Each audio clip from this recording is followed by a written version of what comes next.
machine. We hit them hard, so they see green. We're big and strong.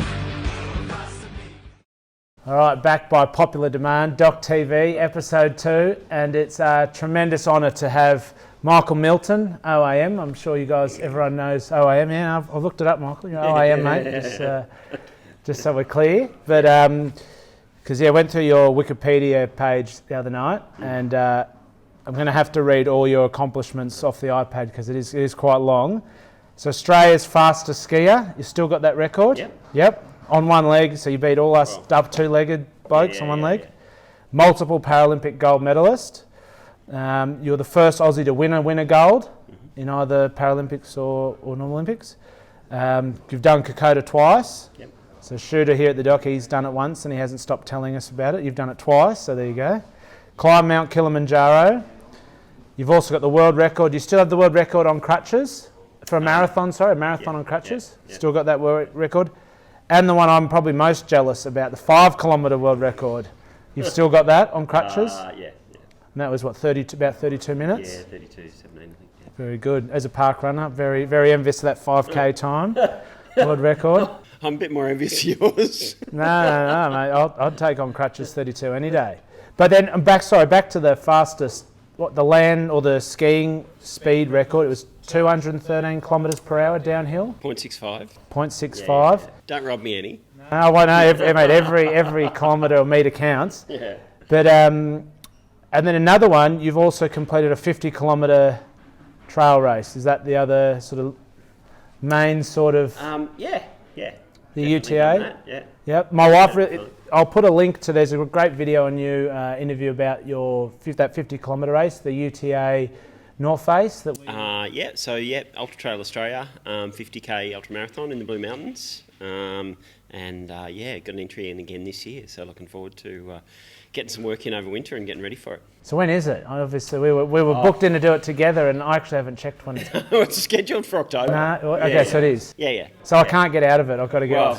You've got a chance of getting out of it, but there's no guarantees in this world at the moment. No. Well, that's calendar's clear, so I've got to start booking things back in. Yeah. But so obviously you've done a lot.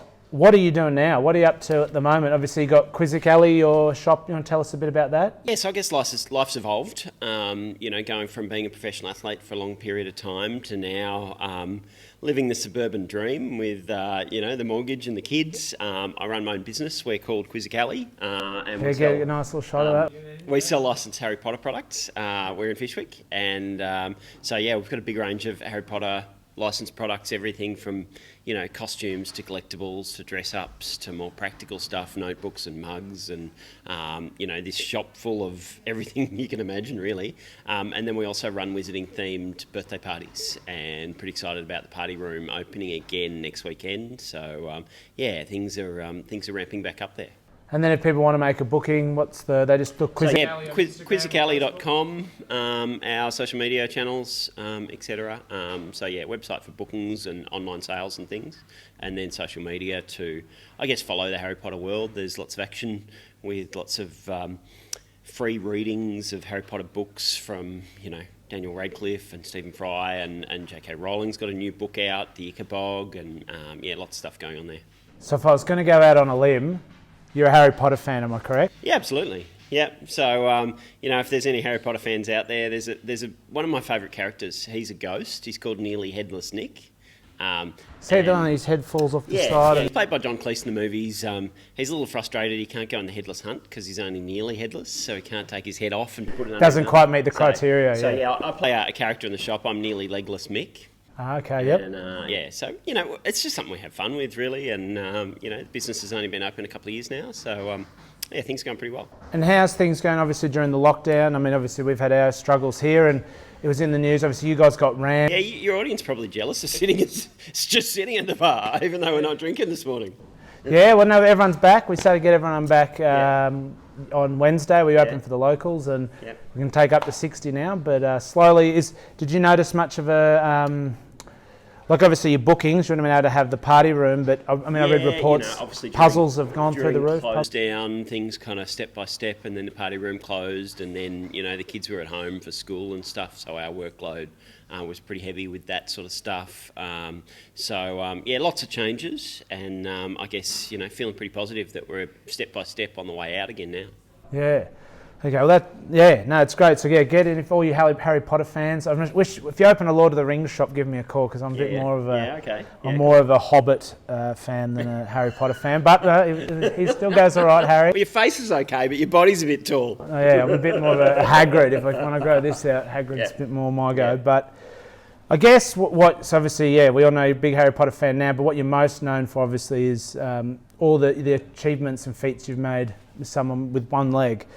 I want to go back to the beginning or help try and paint the picture, or help me understand, as someone who's been very lucky and never had any serious health issues like you've had, what was it like as a child getting, cancer diagnosis? Do you remember much of it? Like how was it going through as a kid, facing such a big... There's parts you remember. There's certainly, parts that are just deleted from your memory. Some of the worst times when you're laying in a hospital bed and, you can't eat anything because it's just going to bounce straight back out again. You don't have the energy to get out of bed just to go to the bathroom or anything like that. So, lots of tough times there for myself and my family. Lots of changes and... But, at the same time, I guess that kind of step-by-step attitude, let's get this one done, let's get that one done, some big picture motivators for me, all through my stays in hospital, which were up to a couple of months at a time. It was all about, when are we going to go skiing again, and watching videos of people on one leg skiing and this sort of stuff. There's it's a tough time in life. There's no doubt about that. Learning then to adapt to, I guess, the physical side, the day-to-day stuff. How to walk on a prosthetic leg, how to ride a bike again, what I could and couldn't do, playing with my mates and stuff. And I guess, that stuff takes a little while. At that age, you're pretty adaptable, so it's not too bad. But I guess for me, the hardest part was the mental adaptation. Going through puberty, girls, looking different to everybody else, starting to just feel comfortable within yourself. For me, that was closer to a kind of 15-year project rather than just a couple of years learning to walk and get around again. So, that mental side of just feeling comfortable within yourself was something that took much longer. So you had bone cancer. What type was it? So I had a sarcoma in my bone, age 9, and had my leg amputated. So what was it like getting cancer the second time? You had esophageal cancer in 2007. What was the emotions around that? There's lots of negative emotions initially. You get diagnosed with cancer, you start to do, get information from your doctor, start to, Google it a bit, and you start getting the numbers out and what your chances of survival is, what the treatment's like and how severe that is. And, that operation was 13 years ago now, but it has an impact on every day of my life and what I eat and when and how and controlling things. So, it's hard to see the positives in cancer. You got to try pretty hard. Yep. Certainly it was a big challenge and a big test in mine and my family's life. And, there's certain learning and certain toughness that comes out of it. There's also probably a bit of fatigue of doctors and needles and some of the things which I really struggle and hate. I got to really push myself hard and grit my teeth for somebody to stick a needle in me, and that comes from childhood cancer experiences and as well as adult. There's definite challenges there in your life that continue to change that environment, and you evolve and adapt to the environment that you get given. How much do you feel like, people from the outside, we see Michael Milton, this guy that does these amazing things with only one leg. How much do you feel that disability has shaped your identity and how long did it take you to become comfortable with that, like you're saying? Yeah, I guess, I believe we're made up of our genetics and our environment. And, particularly as a 9-year-old when I lost my leg to bone cancer, my environment changed. and that, of course, is going to mould and shape you at that age in a different way as you grow up. And so, it's the first thing people notice when they meet me. It's pretty overtly obvious. I have one leg. I'm not trying to hide it or anything. And I think it shapes your interactions with a lot of people who you meet for the very first times. And it's probably your oldest and best mates who it impacts the least, because they kind of know, what you like and how pig-headed and stubborn I am, and, who I am and stuff. So, it certainly shapes a lot of interactions you have in your life. And, particularly after that first 10, 15 years when you're really just becoming comfortable within yourself and feeling, with your sexuality, relationships, it impacts on lots of areas of your life. But probably the biggest challenge and the hardest part of it, certainly these days, is other people. What are their perceptions? What do they think you can and can't do? I'm not very good at accepting help. You get lots of offers for help, and you're in an airport, and maybe I've got a half dozen pairs of skis or a couple of bikes or lots of equipment and stuff, and I kind of have my systems and set it up to make it work and do it myself. And then, it's not uncommon in an airport trip with lots of gear, getting 40 or 50 offers for help. And so I struggle with that a bit. I get a bit short with some people sometimes because, it's, do you want a hand? No, thank you. Are you sure? No. This. Where does that come from? Like, my father, if you're watching, Dad, he's terrible at asking for help. If we were lost, we get lost and he won't ask anyone. You're like, just ask. We're walking to a mall. I'm okay for asking for help, and I'd much rather ask than kind of more when you feel offered. You need it. When I want to be my decision when I want to ask for help, not somebody else's. So. Help on your terms, I guess. Yeah, certainly. I'm fiercely independent. I would much rather spend some extra time and energy to do something myself than have somebody else do it for me.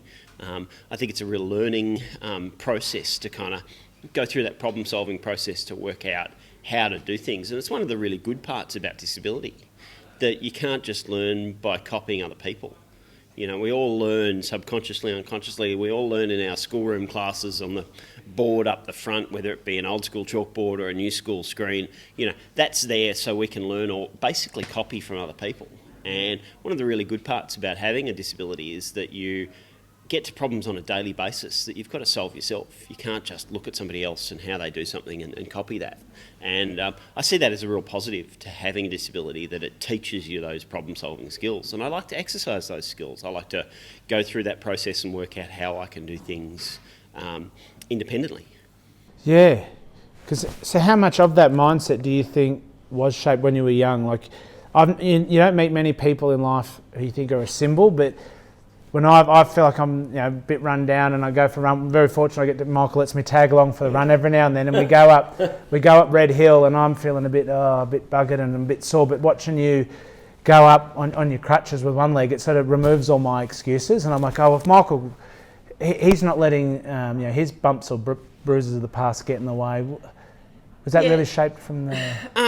Certainly that motivation, being able to do things myself. I remember instances, you'd be in hospital and there'd be a nurse there and they'd want to do things for you and stuff, and I kind of always wanted to do them myself. And I think that's a little bit a part of genetics rather than environment in terms of, the way I got moulded through my life. But I guess also the attitude that, sure, whether it be, carrying a bunch of stuff or running up Red Hill or whatever, it's harder for me than it is for an able-bodied person. But that's not really a reason not to do it. And so, I run up Red Hill for exactly the same reasons as everybody else. I like exercising, I like being outside, I like the view at the top, I like talking to friends, I like, having a coffee afterwards, all of these things. And I might be a bit slower than most. It might be harder for me than most, and that's okay too. Because, that balance of motivation, the positive versus the negatives, the positives still outweigh it. Because that's like I'm trying to encourage a few friends, if you're watching, you know who you are, to come like just jogging, and we try and go a slow pace, but people, they won't come and do it unless they can run super fast. And just that, how did that mindset come that you don't care, just giving things a go? Where did that come from in you? Because I know so many people won't try things unless they get it perfect. And I massively used to be, would stay within my own little comfort zone and wouldn't try things unless I thought I'd do really well at them.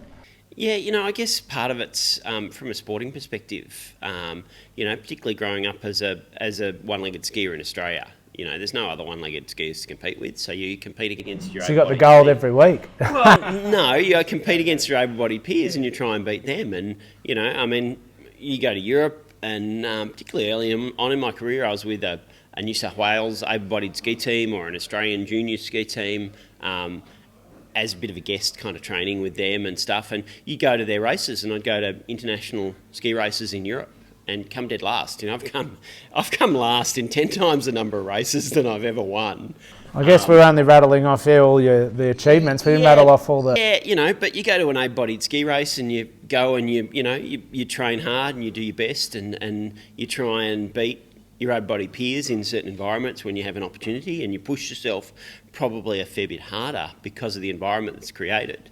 And then you go to an international able-bodied ski race and you come last. But then you go to an international disabled ski race, and the environment you've created and how hard you've had to push, it stands you in really good stead. And it's a bit like, the school cross-country run. I went to Canberra Grammar School, and I used to compete in the school cross-country carnival do athletics, do things that I could. And my goal in the school cross-country carnival was never to win, of course. It was just to not come last. And that was my goal. And if I could achieve that goal on my terms, then that was a good thing. And so growing up in this environment where you kind of, one, people don't expect you to do it. Two, when you do it, even if you train really hard and you push hard, you're still probably going to be at the very back of the pack, means that beating other people is just not a motivator or an issue for me. I'm happy to be out there doing stuff and doing it to the best of my ability. And all those other two-legged people who can do it faster than me, that's fine. I'll just do what I can. Yeah. Because going through your Wikipedia page and last night and all your achievements, they've got a quote of yours that really stands out for me more than any of those achievements. And you go, I think there's a naturally competitive spirit within myself, and perhaps the environment that I grew up in, learning to live with one leg, wanting to be competitive with my able-bodied peers, really created that mindset that it's only a leg. And then you go on to say, and this is the bit I really, really like, you go, the really important things in life are family, friends, and having fun. None of these things really have anything to do with how many legs you have. Like can you touch on a bit more about that? Like how... seeing things, I guess, in that way, was that the cancer battles and having health battles that you sort of see life so clearly and see it that way? That's a lifetime of dealing with it, thinking about it, About cancer or... just life, hundreds of people in my life. Hundreds of times I've had people tell me, I'd rather die than live with one leg, and I have a different point of view on it. I live with one leg. I have a pretty cool life. I have lots of variety. I have lots of good mates. I do lots of cool stuff. My kids, my wife, they're all positives in my life. And, I like to look at the bright side of things. And so that shapes me, who I am. I also have, I consider myself a bit of a world expert in one-leggedness. What you can do, what you can't do, how hard things might be. And, there's no way in hell I'm going to let a two-legged person tell me how hard something is with one leg, because they're talking out their ass. I'm the world expert. I'm the one who's going to decide what I want to do. And, this stubborn side comes out and I'll do it my way. Does that, like, someone that comes and says that to you, that they'd rather die than live with one leg, how do you take something like that? Like, do you just go that they're talking shit? Well, it's pretty ignorant. They're not talking from any science or personal experience or anything really. You just go, well, you're an idiot, and try and talk them around a bit for a bit. But they're an idiot, so you don't try that hard, and off you go. Yeah, because you spoke earlier about obviously especially around puberty, sort of coming to your own with You were being comfortable in yourself without having one leg.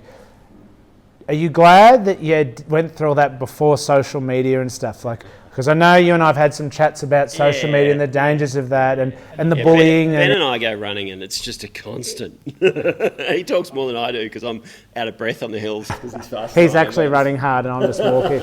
But it's constant, yeah. Yeah, but like that chat's there. Yeah, and that's something like, I know you've spoken, you've got some concerns, and there's a lot of people do about the damage of social media. And I mean, I had a rough patch for a while dealing with online criticism when I have a crap game, and make you feel, a lot of my identity was Ben the footballer, but if I'd have a shit game and we'd lose or I played really bad, and you'd see all the negativity. I mean, and most of it was warranted, whatever bad game, but just seeing that and how much it dented my self-esteem and who I felt my value as a person, because I only saw myself as Ben, this rugby player, for so long. How much are you glad that you went through all that, or how do you think the Michael would have gone in this area with social media and like more ignorant remarks like the one you've already mentioned? I guess when I start to think about that, one, as an athlete with a disability, there's probably a lot more lack of understanding in some ways. You might be a Paralympic gold medalist and one of the world's best skiers, but they're patting you on the back going, isn't it great you can go out and ski with one leg? And, for me, skiing's like walking. It's, piece of cake. The hard part about it's doing it better than anybody else. And so, that kind of lack of understanding of what an athlete with disability goes through and what they're about is still relatively common. And so I think the impact of that on social media, there'd still be a fair bit of positive stuff. And probably, particularly as an Australian skier, we don't have the large following and passionate following that, a game like rugby has. So personally, I don't think I would have struggled with anything social media. I would see, again, trying to look at the bright side of light, lots of opportunities. I remember how many times going to the tourism information office in some small town in Austria and writing out emails that went to 300 people because that was the way I could communicate with people. And, the positives of social media, being able to reach an audience and being able to give back to my sponsors and being able to create something in that way, I think, for me, would have outweighed the potential negatives. Yeah. And so, the hardest part about skiing for me in some ways in my career was trying to work out how to pay for it. It's not a cheap sport, that's obvious, and particularly as an athlete with a disability through the 90s, there was no cash sponsorship, there was no cash income. I earned about $12,000 Australian prize money through my career of 20 years, and I signed my first cash sponsor in 2002, which is over 10 years after I won my first Paralympic gold medal. So, really it was, the hard part was all about the financial side of things, of trying to work out how to pay for it. And, when it came to planning a campaign, the first thing you started with was not the best preparation possible to a Paralympic Games. The first thing you started with was, what's the budget and how do I stretch it to the maximum amount to get the best possible preparation on this budget? And so, I'd see social media as a great opportunity back then to really leverage and create a following and a brand more than the negatives that I might have had from it. Well, and you just touched on it about stretching a budget in sport. I want to ask you, and I've asked you on our run, but I want to elaborate a bit more as sort of the state of rugby in Australia. The whole point of this show is just to sort of mimic a couple of blokes catching up at the pub and chatting about sort of stuff that people would at the pub, and that's a topic that's really sort of important to me, is obviously the state of the game that I love. You love skiing and cycling, and rugby's a game that's given me so much, and it's at this huge crossroad. As someone who's in sport but not in rugby, what's your take on everything that's happening in rugby? I guess for me, one, never played the game.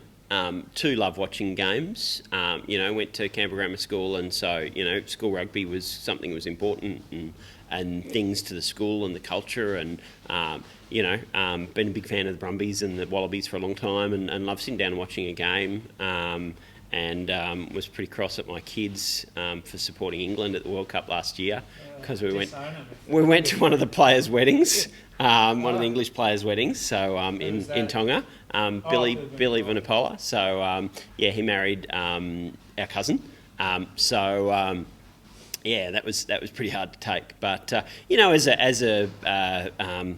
as a fan, but probably not super passionate fan, somebody who likes watching a game. Rugby's, all sports obviously, got massive challenges at the moment. And whether you talk about, some of the team sport games, performing without crowds, no games for a while, or whether you talk about more Olympic sports and start thinking about whether the Olympics next year is actually going to happen after it's already been delayed for a year. The challenges there are massive. And, perhaps some of the athletes that have good government funding and things that will continue through to the next Olympic Games are probably just tapping away, backing their training off for a bit and planning towards ramping it up for next year's Games, having a look at competition opportunities. Obviously, the more commercially based games, having no games happening, no TV coverage, etc., rugby's in a unique position off financially a bad long period of time. And then also, obviously last year's performance-wise at World Cup and significant change with CEO and coach and everything that's going on. Well, what's so bright? You're good at looking at the positives. Can't give me something to hold on to. What's a positive or a way forward? Crikey, it's pretty tough to see at rugby. Obviously the teams are back training. That's a positive. We can see some light on the horizon with some games happening regionally. Obviously the travel bubble to New Zealand means we get the opportunity to play against them. Is that a positive or a negative? Yeah, no, well, it's as long as they don't flog us. Good when we beat them, great for the confidence. Of course, if you can beat the Kiwis, then, it's huge. But, if you've got this limited competition, you're only playing them, and you go down a couple of games or something, it's really hard to come back from. But, as a larger platform in the game and stuff, the opportunities of diversification in media. Obviously things going away from free-to-air TV. Obviously rugby hasn't had a good free-to-air deal for a long time. Maybe there's too many fat cats in Sydney who don't think about paying for Foxtel, but I've never paid for it. So, certainly that limits how much Super Rugby I could watch.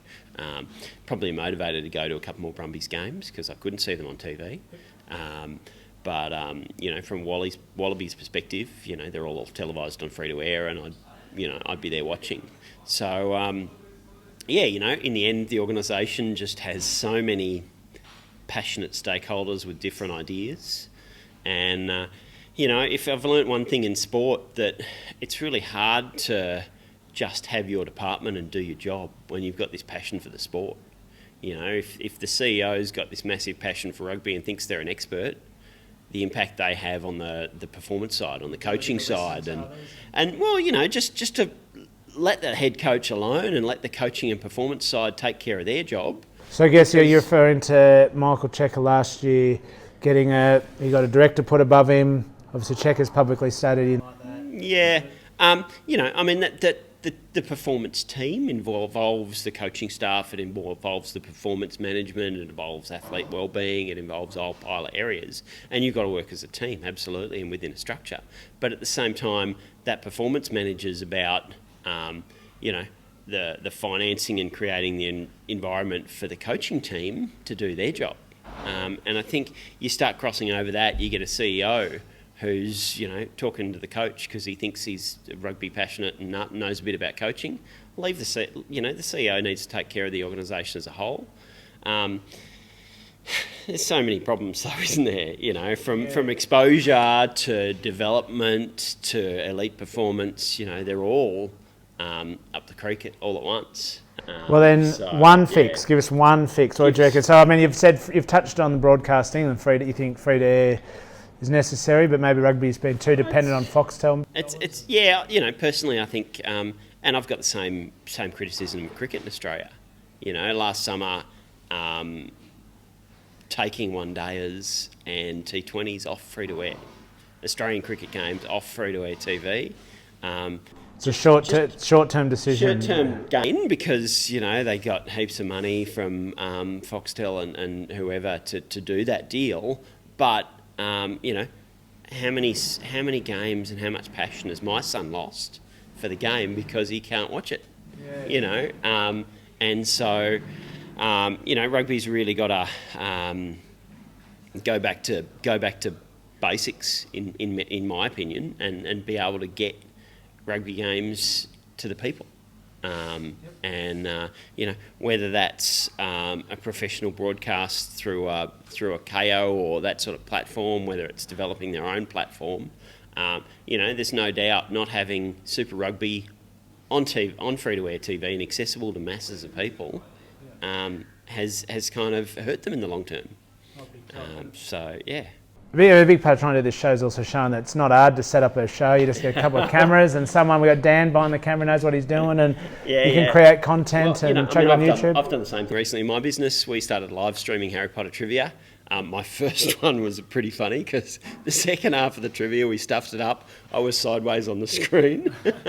And not muted or something, the mic was off? You know, well, no, I was horizontal on people's computer screens in front of them. They could still hear the questions and stuff, but, you know, now we're a bit more polished and we've got, you know, questions coming up on the screen with nice graphics and answers and all of these sorts of things. So, yeah, it's a pretty quick learning curve, though. And it's probably a bit harder and a bit more resources if you're trying to cover a game of rugby with commentary and multiple cameras and et cetera, et cetera. But it's certainly possible, you know, that live streaming aspect and the opportunities, you know. Again, looking at the positive sides, coronavirus, you know, the way the world's working now. There are definitely opportunities there for live streaming sport in a different way and a different platform. But in the end, being able to reach and convert the less passionate fans or the new fans or the kids who are playing, and convert them and increase their passion and love and commitment. You know, long term, you need that massive base of supporters. And I think we've sort of touched on in the past that it's not just others, this is a whole sport problem, is that there's so much competition for young kids' attention, and the number one thing that gets their attention is video games and Minekeeper. So what is it? Minecraft. So I'm thinking Minesweeper. But a bit more your take on that, because it's like I honestly says, it's sport's biggest problem is it's not YouTube, but more, it's social, well, not social media, but again, video games and kids getting caught up and wanting to be the Fortnite hero in the playground and esports. What's sort of your take on that? You know? Oh, you know, I guess, you know, I grew up in an area where I had access to video games. You know, crikey, when I was a 10-year-old in hospital, living in hospital, I had the hospital record for the longest game of Pac-Man. I went for 3 hours. And the only thing that stopped me finishing this game of Pac-Man was I couldn't move my thumb anymore, and I had a blister on my thumb because I used to put it on the top of the joystick. I used to get it from 1080 snowboarding. Yeah. So, I mean, so it's definitely a part of my life, but at the same time, when I think about the video games I've been passionate about, you know, they're all sport-based, and my love and passion for sport really shone through. And certainly these days, how advanced the game makers are and how they make things addictive and incentivised and how they monetise their online games and all of these things, they're all pretty big negatives in my mind, particularly with my son growing up. You know, he loves the outdoors, he loves sports, but there's a real competition for him. You know, I saw him this morning when I went out the door, he was showing me a new castle he'd just made in Minecraft. So I guess on the good side, he's being creative and he's building. Oh, there's positives to it, but at the same time, I think there's a real lack of balance there in his life at the moment, particularly during lockdown period, because it's really hard to get him outside doing things. And, you know, even the incidentals, he rides his bike to and from school every day. He's missing out on that. He's missing out on running around the playground with his mates at lunchtime, et cetera, et cetera. So there's missing out on certain components that add to that balance. And then, you know, he's home doing more work on the computer, more schoolwork on the computer because there's no face-to-face teaching, and I'm kind of pushing him into doing maths on paper. And he wants to do it on the computer. That's a motivator for him. And, you know, it's really hard on the computer because you can't show you're working out and these sort of things. So, yeah, there's definite challenges there and massive negatives. And, you know, I'd love... I'd love my children to be a bit more active and a bit more motivated to get out and do things. And it's a constant challenge as a parent. Yeah, I'm the same as you. Like, I love GoldenEye and Mario Kart 64. Like, I got some of my best memories. 4 of us sitting around at uni or at friends' houses, going, battling it out in that. But I guess now that games are so, all the young kids are all playing video games, and they're playing for more hours in the day, and they're connected with people all around the world. I think that's the other bit, that you can be sitting at home in your room and you just... Absolutely. And it warps your sense of time. You can be playing a video game and you think it's half an hour and it's 5 hours. And so, it really does play with your brain in a different way. Well, apart from like people stop getting the physical activity, I mean, you and I are both very active and we know the value in being active, but what are the long-term side effects you could see to kids' brains playing too much video games and just being stuck at I've always wondered what's the long-term effect of... Because I know Google now have just announced Stadia, where you could... It's pretty much like having an Xbox, like on your phone, but the Xbox is over in the servers wherever, in the US, and you can play like these box standard games or like quality games all on your phone. It just streams it all because the internet's fast enough. In the end, I kind of think of our brain as a pretty malleable, adaptable piece of equipment, and certainly it can adapt to video games and indoor activity and that sort of stuff, and working on a computer all day, every day. But at the same time, I also believe that at some period in life, most people are going to adapt their brain a little bit differently, and they're going to be able to get outside and do things differently. Certainly, there's another adaptation that we see is addiction.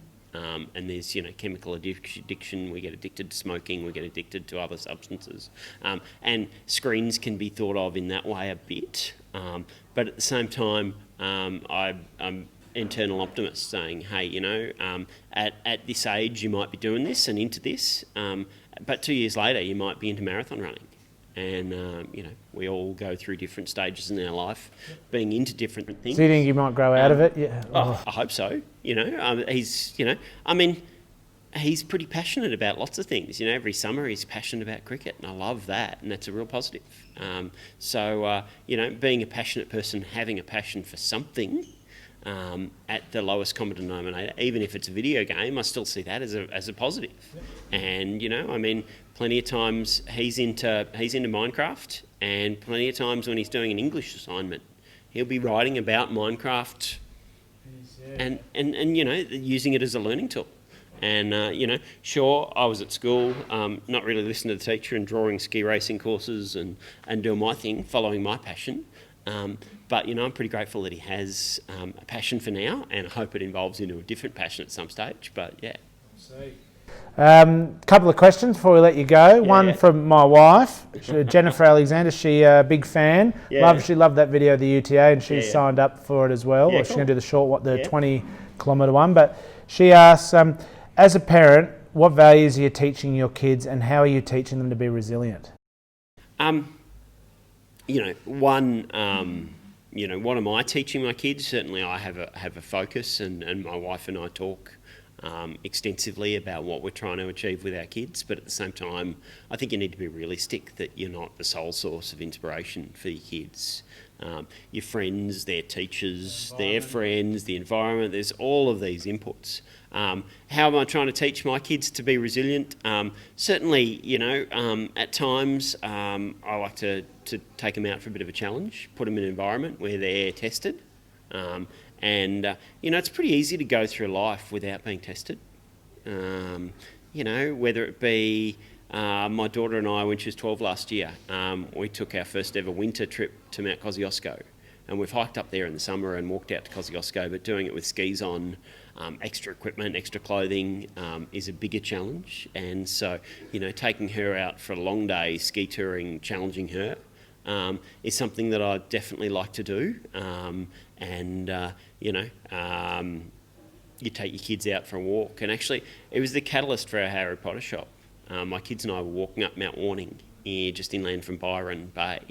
And, it's a 3-hour hike, and they're perfectly physically capable of it, but mentally they struggle to continue to move forward, and they start getting negative and whinging.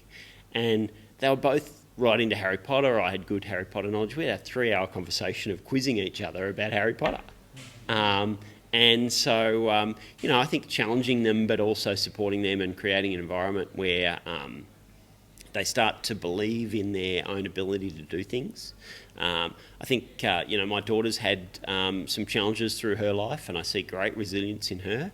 My son's a bit younger, maybe not yet, but I'm sure I'll be continuing to, I guess, put him in an environment where he needs to push a bit, where he needs to test his limits, where he needs to create some self-belief and know that if he gets in a tough spot, that he can get himself out of it. I have to also publicly apologise for getting your bike stolen as well. Michael is very kindly getting me into riding and lent me his really nice Schmick racing bike, and I got it stolen. But Michael, thanks very much. I don't think you got it stolen. I think we need to provide a good example on TV.